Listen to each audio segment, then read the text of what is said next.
మురుగన్ నిన్న సజ్జల రామకృష్ణారెడ్డి మీడియాతో మాట్లాడుతూ 2029లో జగన్మోహన్ రెడ్డి రప్ప అన్ని పార్టీలను తొక్కుకుంటూ ముఖ్యమంత్రి కాబోతా ఉన్నాడు అని చెప్పి మాట్లాడుతూ ఉన్నటువంటి పరిస్థితి అండి. ఏంటి నిజంగా 2029లో జగన్మోహన్ రెడ్డి ముఖ్యమంత్రి అయ్యే అవకాశం ఉందా?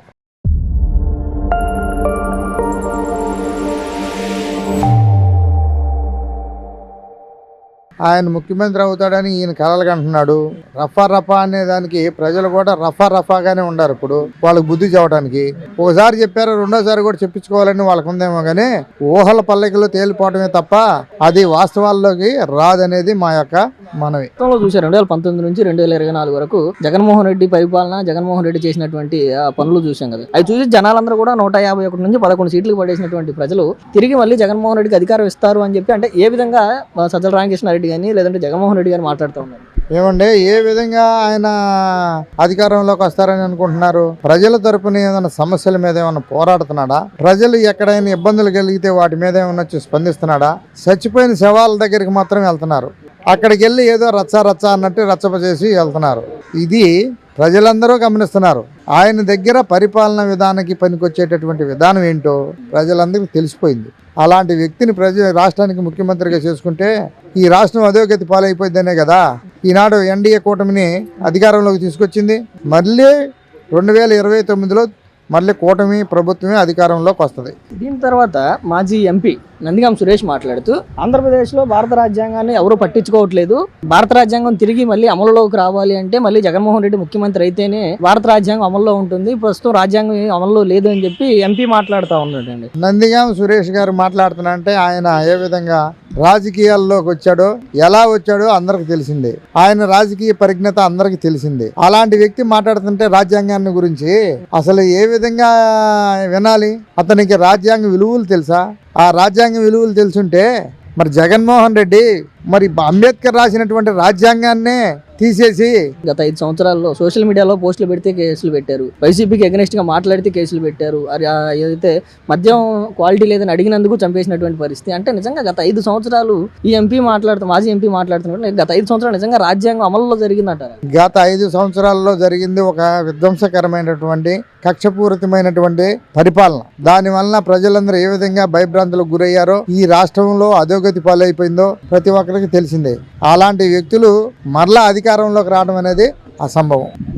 నిన్న జగన్మోహన్ రెడ్డి మాట్లాడుతూ కూటమి ప్రభుత్వం అధికారంలోకి వచ్చిన తర్వాత రైతులందరూ కూడా ఇబ్బందులు పడుతూ ఉన్నారు. గతంలో మిర్చి రైతులు, తర్వాత పొగాకు రైతులు, తర్వాత మామిడి రైతులు, ఇప్పుడు అరటి రైతులు, వీళ్ళందరినీ కూడా గాలికి వదిలేసింది, రైతులని పట్టించుకోవట్లేదు అని చెప్పి మాట్లాడుతూ ఉన్నారు. నిజంగా ఏంటంటే రైతుల పరిస్థితి ఏంటి రాష్ట్రంలో? రైతుకు ఉన్నటువంటి ఆస్తిని తన ఆస్తిగా పరిగణించుకున్నటువంటి ముఖ్యమంత్రి ఇవాళ రైతుల పట్ల సానుభూతి వ్యక్తం చేయడం అనేది ఆశ్చర్యకరంగా ఉంది. ఎందుకంటే రాజకీయాలు చేయటం కూడా ఈయన దగ్గర నుంచే నేర్చుకోవాలి. కక్షపూరితమైన రాజకీయాలు, మోసపూరితమైనటువంటి రాజకీయాలు, ఇలాంటి దురుద్దేశంతో కూడినటువంటి వ్యవస్థలను దుర్వినియోగం చేయటం, ఇలాంటివన్నీ ఇక ప్రజలు నమ్మే పరిస్థితి లేదు. వాళ్ళని ఎవరు కూడా నమ్మరు. అన్న నిన్న సజ్జల రామకృష్ణారెడ్డి మాట్లాడుతూ 2029లో జగన్మోహన్ రెడ్డి గారు రప్ప అన్ని పార్టీని తొక్కుకుంటూ అధికారంలోకి రాబోతా ఉన్నాడు అని చెప్పి మాట్లాడుతూ ఉన్నాడు. ఏంటి నిజంగా ప్రజలు జగన్మోహన్ రెడ్డికి మళ్ళీ అధికారం ఇవ్వడానికి సిద్ధంగా ఉన్నారా? సజ్జల రామకృష్ణారెడ్డి ఇవాళ మీడియా ముందుకు వచ్చి పతిత్ మాటలు చెప్తే ఎట్లా కుదిరి రప్ప అని వాళ్ళ కార్యకర్తలు పెట్టి కత్తులు గొడ్డలు తీసుకొని ర్యాలీలో ఊరేగింపులు చేస్తున్నప్పుడే అది మన సంస్కృతి కాదు, మన పద్ధతి కాదు, మీరు ఆగండి, ఇప్పటికే పార్టీ నష్టపోయింది, 151 నుంచి 11కి వచ్చాం, దాని మూలానే ఈ సర్దిద్దుకోవాలి, మనం ఈ డైలాగులు వద్దు, మనం ప్రజలకు ఏం చేస్తాం, మేలు చేస్తాం చెప్పుకోవాలి. కానీ ఇప్పుడు అంతా అయిపోయినాక వచ్చి మేము రప్ప అంటే రెపరెపలాడిస్తే అధికారంలోకి వస్తామంటే వాళ్ళ 11 సీట్లు కూడా వాళ్ళ పరిస్థితి ఎట్లా ఉందంటే, వాళ్ళ నియోజకవర్గాల్లోకి వెళ్తే మా కూటమి నాయకులు వాళ్ళ నియోజకవర్గాలు కూడా పలు దఫాలుగా అభివృద్ధి చేస్తున్నారు, ఈ కాలంలో ఈ అభివృద్ధి ఎందుకని చేయలేకపోయారని వాళ్ళని ప్రశ్నిస్తున్నారు. దాంతో పాటుగానే నిన్న నందిగాం సురేష్ కూడా మాట్లాడుతూ ఆంధ్రప్రదేశ్లో భారత రాజ్యాంగాన్ని పట్టించుకోవటం లేదు, భారత రాజ్యాంగం తిరిగి మళ్ళీ అమల్లోకి రావాలి అంటే జగన్మోహన్ రెడ్డి ముఖ్యమంత్రి అయితేనే భారత రాజ్యాంగానికి విలువలు ఉంటుంది, భారత రాజ్యాంగం అమల్లో ఉంటుంది అని చెప్పి మాట్లాడతాం. నిజంగా భారత రాజ్యాంగం అమల్లో లేదంటారా? ఇప్పుడు రాజ్యాంగం అమల్లో ఉంది కాబట్టి ఒక చంద్రబాబు నాయుడు గారు ఒక పిలుపునిస్తే ఆయన మాట కట్టుబడి రాజధాని రైతులు 33,000 ఎకరాలు ఒక్క మాటతో స్వచ్ఛందంగా ల్యాండ్ పూలింగ్ కి ఇచ్చారు. అతను ఏం చేశాడు, అప్పుడు చెరుకు తోటలు తగలబెట్టడం, మోటార్లు ఎత్తికెళ్ళటం, అతన్ని ఎస్సీ నాయకుడిని మమ్మల్ని కాల్చేయబోయారు అది ఇది అని చెప్పి అమరావతి అల్లరి సృష్టించిన వ్యక్తి అతనికి ఏదో అదృష్టం బాగుండి జగన్మోహన్ రెడ్డి సీట్ కేటాయించాడు, ఎంపీ అయ్యాడు. ఎంపీ అయిన అతను ఎట్లా ఉండాలి? ఒక సిబిఎన్ గారు అంటే రాష్ట్రంలో కాదు, దేశంలో కాదు, ప్రపంచంలో తెలిసిన వ్యక్తి ఆయన కాన్వాయ్ వెళ్తుంటే చెప్పులు చేసిన చరిత్ర వాళ్ళది. ఒక ఎస్సీ నాయకుడు అయి ఉండి వాళ్ళు జాలి మాటలు చెప్తే ఆయన జాలి మాటలు చెప్పిన ఆయన అధికారం ఉన్నప్పుడు ఆ జాలి మాటలన్నీ ఎక్కడికి పోయినాయి? నాకు అధికారం ఇచ్చారు, మా సామాజిక వర్గానికి ఏదో ఒకటి చేయాలి, మా ప్రాంత రైతులకి, అమరావతి రైతులకి ఇంత ఇచ్చారు, నష్టపోతున్నారు వాళ్ళు, నీ గలవ నిలిపించాలి. అంతేగాని రౌడీజం చేసి ఈ ప్రాంతంలో అప్పుడు నాయకులు వస్తే వాళ్ళని ఎమ్మడబడి కొట్టబోయి నువ్వు చేసిన అరాచకాలన్నీ పోయినాయా? ఈ రాజధాని ప్రాంతంలో మట్టి అమ్ముకున్నావు, ఐరన్లు అమ్ముకున్నారు, ఎంత విధ్వంసం చేశారు. వాళ్ళు వచ్చి జాలి మాటలు చెప్పంగానే నమ్మే పరిస్థితి ఎవరు లేరు. అతనికి జగన్మోహన్ రెడ్డి టికెట్ ఇచ్చినా కానీ ఈసారి గెలిచే పరిస్థితి లేదు. సజ్జల రామకృష్ణారెడ్డి ఒక మీడియాతో మాట్లాడుతూ రిపోర్టర్ అడిగినటువంటి ప్రశ్నకి ఒక రాజకీయ నాయకులు అయి ఉండి రప్ప నరుగుతాం గంగమ్మ తల్లి జాతరలో అని ఇలా మాట్లాడటం కరెక్ట్ కాదు అని చెప్పి సజ్జల రామకృష్ణారెడ్డిని అడిగితే సజ్జల రామకృష్ణారెడ్డి దానికి సమాధానంగా రప్ప నరుగుతాం అంటే నరకటం కాదు, రాబోయే ఎన్నికల్లో 2029 ఎన్నికల్లో రప్ప అన్ని పార్టీలను తొక్కుకుంటూ జగన్మోహన్ రెడ్డి ముఖ్యమంత్రి అవుతాడు అని దానికి అర్థం అని చెప్పి మాట్లాడుతూ ఉన్నటువంటి పరిస్థితి ఏంటి? నిజంగా ఆ పరిస్థితులు ఉన్నాయి ఇప్పుడు? 2024లో అధికారంలో ఉంటేనే ప్రజలు 11 సీట్లు తెచ్చారు. ఇప్పుడు వాళ్ళ అధికారంలో లేరు. అధికారంలో కూటమి ప్రభుత్వం రామరాజ్యంలో పరిపాలిస్తుంది ఆంధ్రప్రదేశ్ మొత్తాన్ని. 2019లో అంత నీచమైన పరిపాలన చేసావు కాబట్టి 171, 175, 171 అని చెప్పి నువ్వు ఎగిరావు. లాస్ట్కి 151 నుంచి మధ్యలో 5 తీసేసి 2 ఇచ్చారు. నువ్వు ఇలాగే రప్ప అని చెప్పి దానికి అర్థాలు చెప్పి దానికి చేస్తా ఉంటే కానీ ఆ ఒకటి పక్క కూడా 0 పెడతారు. లాస్ట్కి వచ్చేది నీకు ఆ ఒక్క సీటే వస్తుంది. జగన్మోహన్ రెడ్డి గారు ఇది ఆలోచించుకోండి. సజ్జల రామకృష్ణారెడ్డి గారు, మీరు జగన్మోహన్ రెడ్డి పక్కన ఎప్పుడు చేయలేరా? అప్పుడే దరిద్రం పడింది జగన్మోహన్ రెడ్డి గారికి. మీరు చెప్పే నీతి వాక్యాలు మీ పార్టీ వాళ్ళకి చెప్పండి. మీరు ఎంత చేస్తారో ఏం చేస్తారో చేయండి. మీరు ఈ 3-4 ఇంకా మాకు 3 సంవత్సరాల టైం ఉంది. ఈ లోపల ఎంతమంది జైలుకి వెళ్తారో తెలియదు. మీరు రప్ప అంటే భయపడే వాళ్ళు ఇక్కడ ఎవరు లేరు. ప్రధానంగా రాజకీయ పార్టీలు ఎవరైనా సరే ప్రతిపక్ష హోదాలో ఉన్నప్పుడు, ప్రతిపక్ష పార్టీగా ఉన్నప్పుడు మమ్మల్ని గెలిపిస్తే మేము ఈ పథకాలు ఇస్తాం, లేదంటే ఈ అభివృద్ధి చేస్తాం, ఇక్కడ సంస్థలు తీసుకొస్తాం, మీకు కండగా ఉంటామని చెప్పాల్సినటువంటి పార్టీలు మేము గెలవగానే మాకు ఏదైతే మ్యాజిక్ ఫిగర్ ఉందో 88 దాటగానే రప్ప నరుక్కుంటూ వెళ్ళిపోతాం, గంగమ్మ తల్లి జాతర జరిగినట్టు జరుగుతుంది అని చెప్పి ఈ విధంగా బెదిరిస్తే ప్రజలు పార్టీ వైపు లేదంటే ఆ ప్రభుత్వం వైపు చూసేటువంటి అవకాశం ఉందంట. బెదిరియటమే మంచిది బ్రదరు. ఎందుకంటే ప్రజల్ని ఇట్లా బెదిరిస్తేనే రేపు 11 కూడా రావు వాళ్ళకి. ఇట్లా బెదిరించే వాళ్ళు సిద్ధం సభలు పెట్టి మేము వచ్చేస్తున్నాం అంటే ప్రజలకు తెలుసు ఎవరెట్టాడో. జగన్మోహన్ రెడ్డి కాదు, వైఎస్ఆర్ కుటుంబంలో ఎవరు కూడా ఆంధ్రప్రదేశ్లో ముఖ్యమంత్రి అవ్వలేరు. ఎందుకంటే రాజశేఖర్ రెడ్డి అన్ని సంవత్సరాలు ప్రతిపక్షంలో ఉండి కొంచెం పోరాడి పాదయాత్ర చేసి ఏదో మంచి పనులు చేస్తా అని చెప్పి రాజశేఖర రెడ్డిని గెలిపించాక రాజశేఖర రెడ్డి గారు కొన్ని మంచి పనులు చేశారు. కానీ రాజశేఖర రెడ్డి గారి పదవి అడ్డు పెట్టుకొని జగన్మోహన్ రెడ్డి అనే సైకో అట్టా నానా ఇబ్బందులు పెట్టి పారిశ్రామికవేత్తలని ఎవరిని అందరిని ఇబ్బంది పెట్టి ఆయన చీకటి రాజకీయాలు చేసి అట్టా ఆస్తి సంపాదించుకున్నాడు. అయితే నిన్న ఏదైతే రాజ్యాంగ దినోత్సవం జరిగిందో నవంబర్ 20వ తారీఖున, దాని రోజున మాజీ ఎంపీ నందిగామ సురేష్ మాట్లాడుతూ ఆంధ్రప్రదేశ్లో రాజ్యాంగ విలువలు కోల్పోతా ఉన్నారు, ఆంధ్రప్రదేశ్లో రాజ్యాంగం అమలులో లేదు, వాళ్ళకి సంబంధించినటువంటి రెడ్ బుక్ రాజ్యాంగం అమల్లో ఉంది, తిరిగి ఆంధ్రప్రదేశ్లో రాజ్యాంగం అమలు అవ్వాలి అంటే తిరిగి జగన్మోహన్ రెడ్డి ముఖ్యమంత్రి అయితేనే అంబేద్కర్ గారు రాసినటువంటి రాజ్యాంగం అమలు అవుతుంది, తిరిగి జగన్మోహన్ రెడ్డి ముఖ్యమంత్రి చేయాలని చెప్పి మాజీ ఎంపీ మాట్లాడినటువంటి పరిస్థితి. నిజంగానే రాజ్యాంగాన్ని వదిలేసింది ఇప్పుడు ఉన్నటువంటి కూటమి ప్రభుత్వం. ఒక వారం కింద అదే నందిగామ సురేష్ ఒక ఇంటర్వ్యూలో మమ్మల్ని చూసి మా కారు నడపడానికి మా డ్రైవర్లే రావట్లేదు అని బాగా కళ్ళమ్మటి నీళ్లు పెట్టుకొని నాటకం ఆడాడు. అని నందిగామ సురేష్ గారు, నీ అదృష్టం బాగుండేదో 2019లో మీరు ఆయన మా ఎంపీగా అయ్యాడు, అంతేగా నందిగామ సురేష్కి ఎవరు చేశారు? 2014 నుంచి 2019 దాకా టీడీపీ అధికారం ఉన్నప్పుడు కూడా ఒక దళిత కార్డు, ఏదో ఒక దళితుడని చెప్పి అది కార్డు ఉపయోగించి రాజధాని ప్రాంతంలో ఎన్ని అరటి తోటలు తగలబెట్టారో అన్నీ తెలుసు. నీకు జగన్మోహన్ రెడ్డి నువ్వు ఇప్పుడు కాదు 2034 కూడా రాడు. నందిగామ సురేష్ గారు కొంచెం ఆలోచించుకొని మాట్లాడటం మంచిది. నిన్న సజ్జల రామకృష్ణారెడ్డి మాట్లాడుతూ 2029లో జగన్మోహన్ రెడ్డి గారు రప్ప అన్ని పార్టీలు తొక్కుకుంటూ ముఖ్యమంత్రి అవడానికి రెడీ అవుతా ఉన్నారు, 2029లో సీఎంగా జగన్మోహన్ రెడ్డి ప్రమాణ స్వీకారం చేయబోతా ఉన్నాడు అని చెప్పి మాట్లాడుతూ ఉన్నటువంటి పరిస్థితి. నిజంగా ప్రజలు జగన్మోహన్ రెడ్డికి మళ్ళీ పట్టం కట్టేందుకు సిద్ధంగా ఉన్నారు సజ్జల రామకృష్ణారెడ్డి చెప్తున్నట్లు. జగన్మోహన్ రెడ్డి అనే వ్యక్తిని రాజశేఖర రెడ్డి కుమారుడిగా జగన్ అంటే ఏందో తెలియక ముందు 64 సీట్లు ఇచ్చారు. జగన్మోహన్ రెడ్డి పరిపాలన చూద్దామని చెప్పేసి 2019లో అతనికి 151 ఇచ్చారు. జగన్ ఏంటో తెలిసిన తర్వాత అతనికి 11 సీట్లు ఇచ్చారు. జగన్ పరిపాలన చూసి ప్రజలు విసుకెత్తిపోయారు.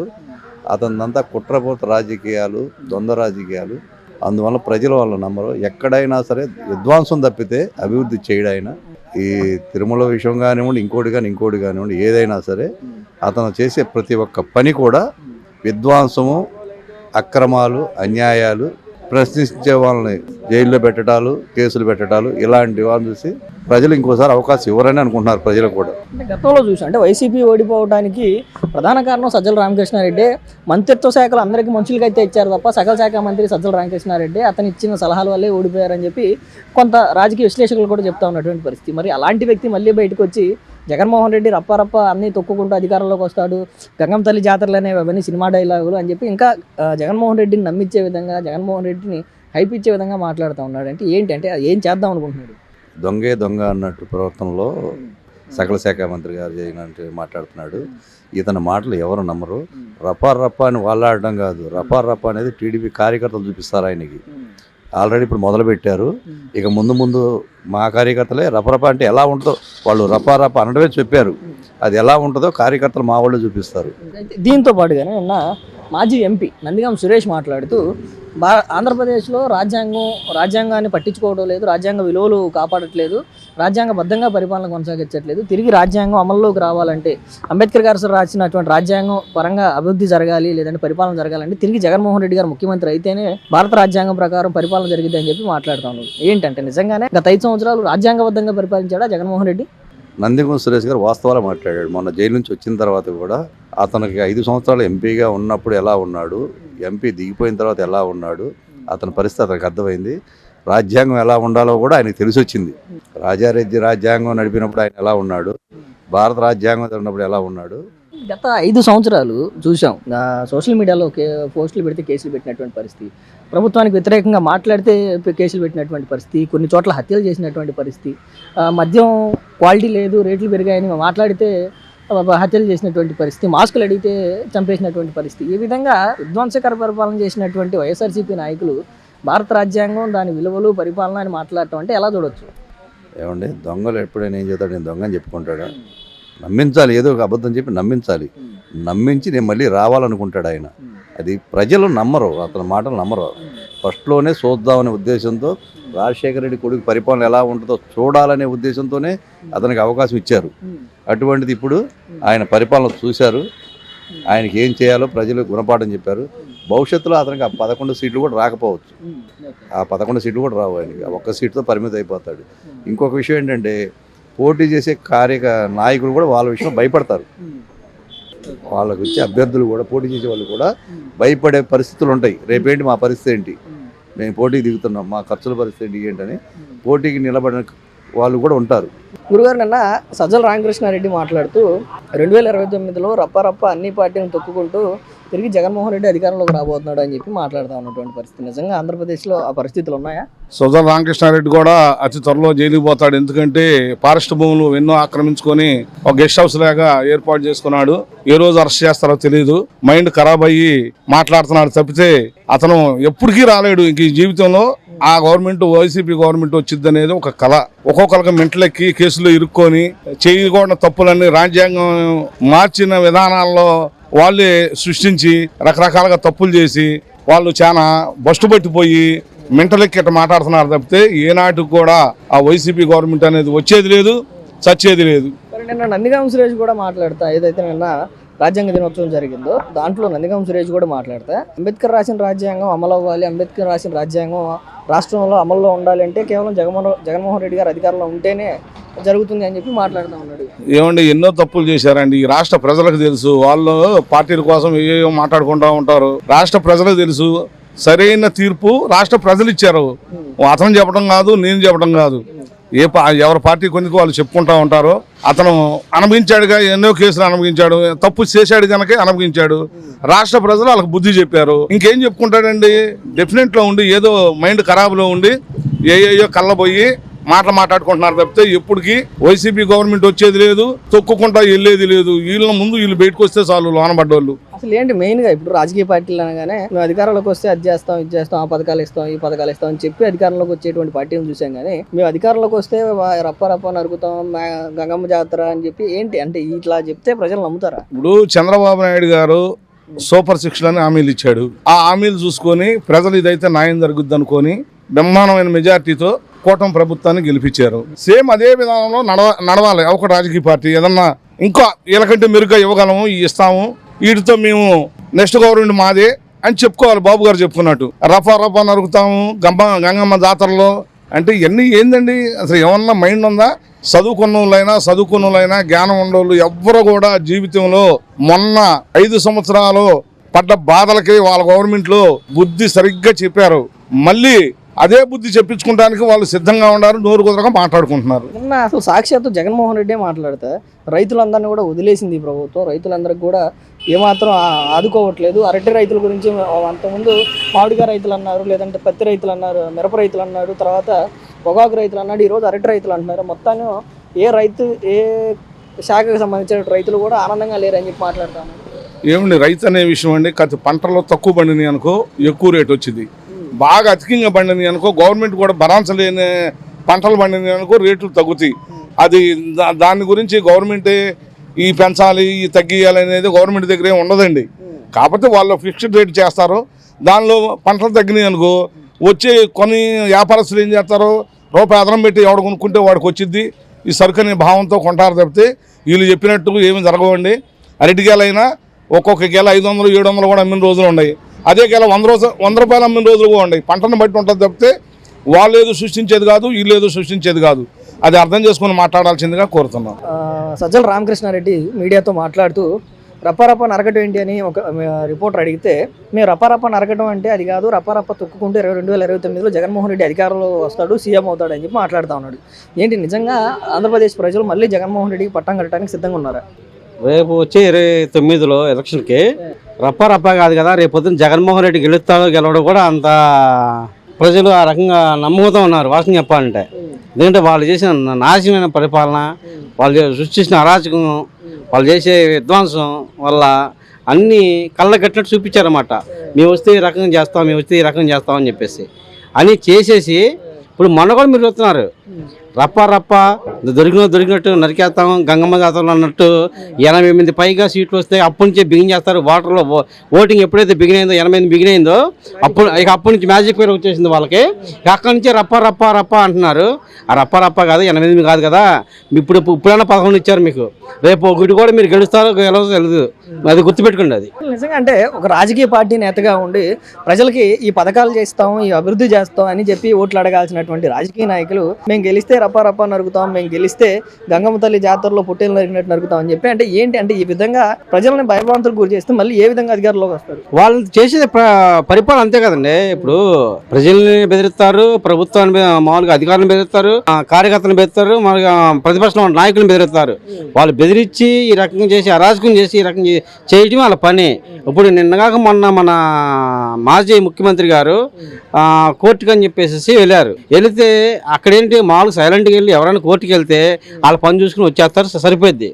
ఏదన్నా అలా ప్రాజెక్ట్ ఓపెనింగో లేకపోతే ఇంకోటి ఏదో ఓపెనింగో ఏదో ఒక పార్టీ పెద్ద భారీ సభ అయితే జనాలు వెళ్ళి ర్యాలీ పెట్టుకుని వెళ్ళి ఆస్కారం ఉంటుంది. అసలు ఎక్కడ తెలంగాణ ఎక్కడ ఆంధ్రప్రదేశ్ వీళ్ళు ఇక్కడి నుంచి ర్యాలీ పెట్టుకొని వెళ్ళడం జరిగింది. ఇంకో పెద్ద ఆయన అంటారు, ఇప్పుడు ఏదో మాట్లాడుతున్నారు సకల శాఖ, ఆయన అంటాడు వీళ్ళకి తలకాయ ఉందా వీళ్ళకి బుర్ర ఉందా అంటాడు. అసలు ఆయనకే బుర్ర లేదు, బుర్ర లేకుండానే ఈ పనులన్నీ చేపించారు. కొన్ని శాఖలు ఇచ్చారు, ఆ శాఖలకి ఇలా పని చేపించి ఇచ్చారా? మొత్తం వీళ్ళే చూస్తున్నారు. అంటే ఎస్సీ ఎస్టీ బీసీ మైనార్టీలు మొత్తం తొక్కేసేసి ఎవరైతే ఉన్నారో వాళ్ళే పరిపాలన చేశారు. ఇవన్నీ తెలుసుకొని మొత్తం వాళ్ళే కూడా మాకేస్తే కనుక ఇదే జరిగిందని వాళ్ళే డబ్బు కొట్టుకుంటూ జరిగింది. డబ్బు అట్లా కొట్టుకున్నారు కాబట్టి వీళ్ళకి 11 ఇచ్చారు. మళ్ళీ కొట్టుకుంటే ఓటు కూడా వచ్చిందో రాదో తెలియదు. సున్నానే వాళ్ళకి గుండు సున్నా. మాజీ ఎంపీ నందిగాం సురేష్ మాట్లాడుతూ ఆంధ్రప్రదేశ్లో రాజ్యాంగం కుంటుపడిపోతా ఉంది, రాజ్యాంగాన్ని పట్టించుకోవట్లేదు, రాజ్యాంగ వ్యతిరేకంగా పరిపాలన జరుగుతూ ఉంది. తిరిగి జగన్మోహన్ రెడ్డి అధికారంలోకి వస్తే తప్ప భారత రాజ్యాంగం అంబేద్కర్ గారు రాసినటువంటి రాజ్యాంగం అమల్లోకి రాదు అని చెప్పి మాట్లాడుతూ ఉన్నటువంటి పరిస్థితి. నిజంగా జగన్మోహన్ రెడ్డి అధికారంలో ఉన్న 5 సంవత్సరాలు భారత రాజ్యాంగం అమలైందంటారా? నిజంగా భారత రాజ్యాంగం అమలై ఉంటే కనుక ఆయనకి 11 కాదు మళ్ళీ ఇంకా నిజంగా అసలు నిజంగానే ఆయన అన్నట్టు వైనాట కుప్పం కూడా చెబుతున్నాడు ఆయన ఆ రోజు. కుప్పం మంగళగిరి అంట ఆయన ఇవ్వటం. అసలు మొన్న పులివెందులు ఏమైంది? ఇది 30 సంవత్సరాల తర్వాత ఓట్లు కూడా వేసిన బాబా కలిగింది వాళ్ళకి.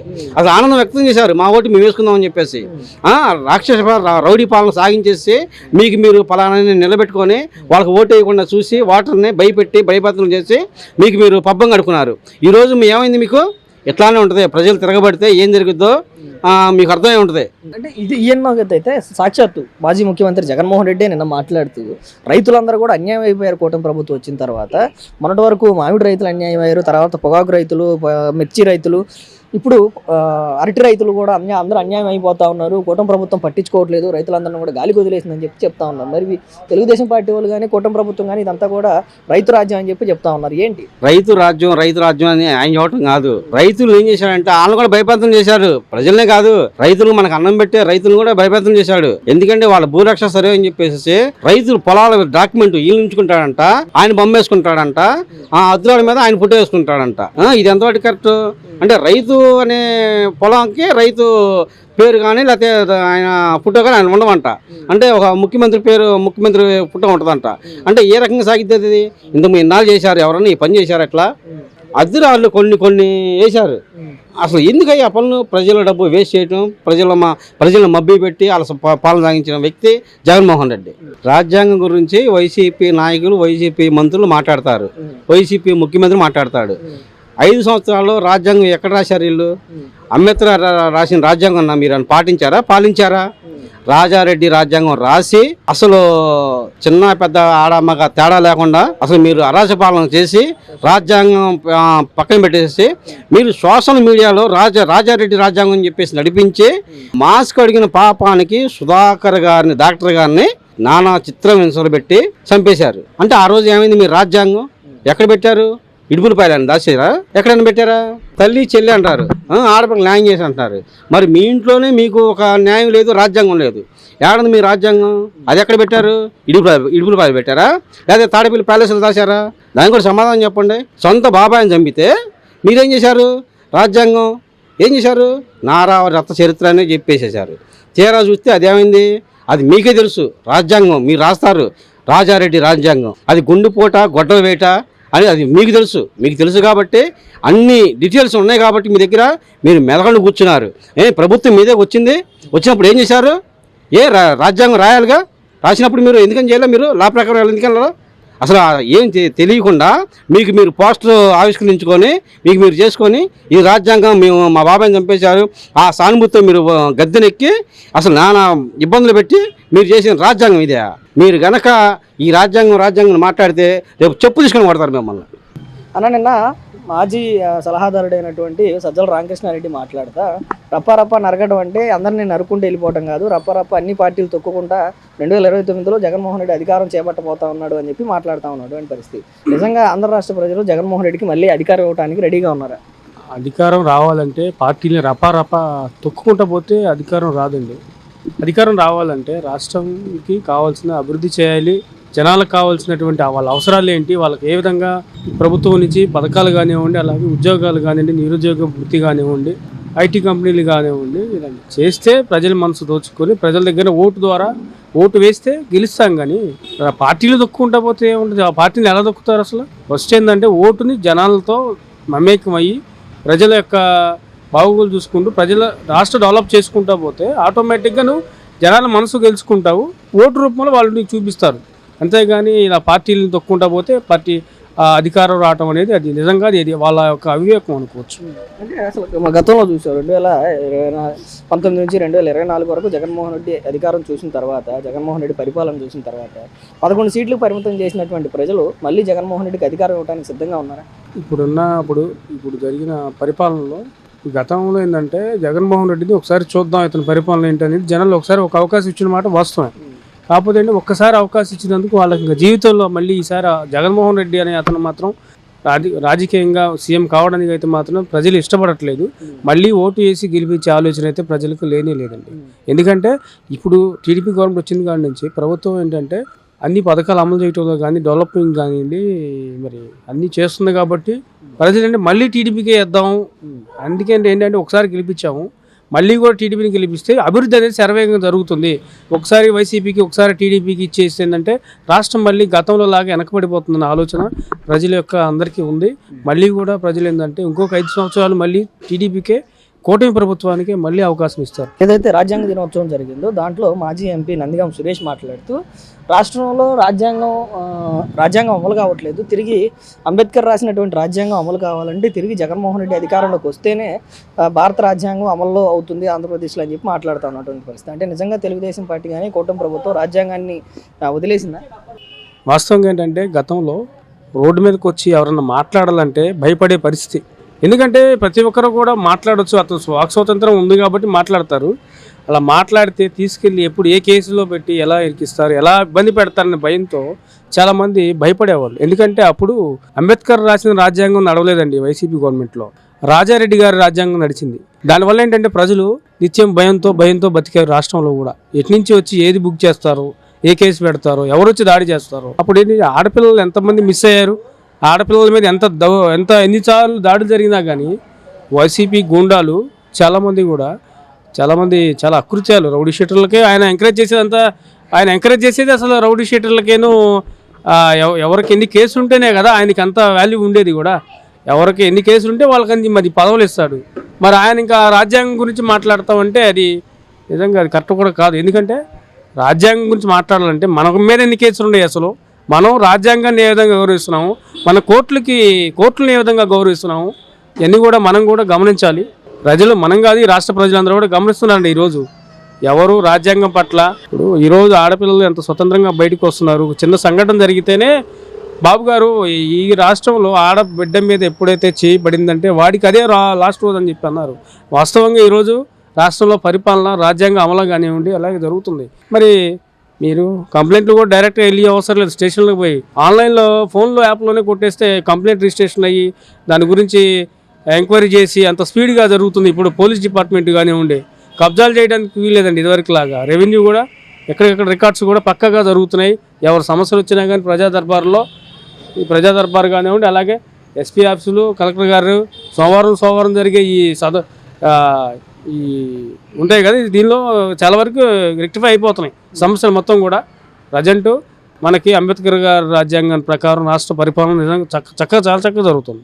ఇవన్నీ ఒక అయితే సాక్షాత్తు జగన్మోహన్ రెడ్డి గారే మాట్లాడుతూ రాష్ట్రంలో కూటమి ప్రభుత్వ అధికారంలోకి వచ్చిన దగ్గర నుంచి మొదట మిర్చి రైతులు బాధపడ్డారు, తర్వాత మామిడి రైతులు బాధపడ్డారు, తర్వాత పొగాకు రైతులు బాధపడతా ఉన్నారు, ఈరోజు అరటి రైతులు బాధపడుతున్నారు. వీళ్ళందరినీ కూడా గాలికి వదిలేసింది, రైతులు ఎవరిని కూడా పట్టించుకోవట్లేదని చెప్పి మాట్లాడుతున్నారు. నిజంగా రైతులను పట్టించుకోవట్లేదు ఎప్పుడు ఉన్నటువంటి ప్రభుత్వం?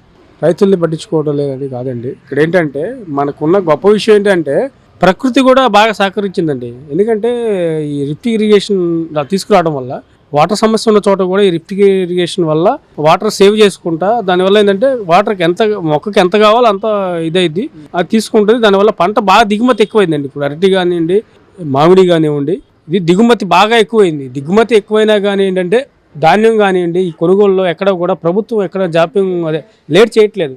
ఏంటంటే ఒక రేట్ అనేది గిట్టుబాటు ధర రైతు కావాలంటే ఆ రైతుకి ఎంత అయితే గిట్టుబాటు ధర అవసరం అవుతుందో అది చేసుకొని దాని ప్రకారం 24 గంటల్లోనే పంట కొని వాళ్ళకి క్యాష్ కూడా 24 అవర్స్లోనే వాళ్ళ అకౌంట్లో పడుతున్నాయండి. నిజంగా ఇది అవాస్తవం. ఎందుకంటే ఏదో ప్రభుత్వం మీద ఏదో మాట్లాడాలని చెప్పి ఏదో మాట్లాడటం కానీ వాస్తవంగా ఏంటంటే ఆయనకి పరిపాలన మీద కూడా అంత అవగాహన లేనట్టుగానే ఉంది. ఎందుకంటే ఎలా పరిపాలిస్తున్నారు ఏంటని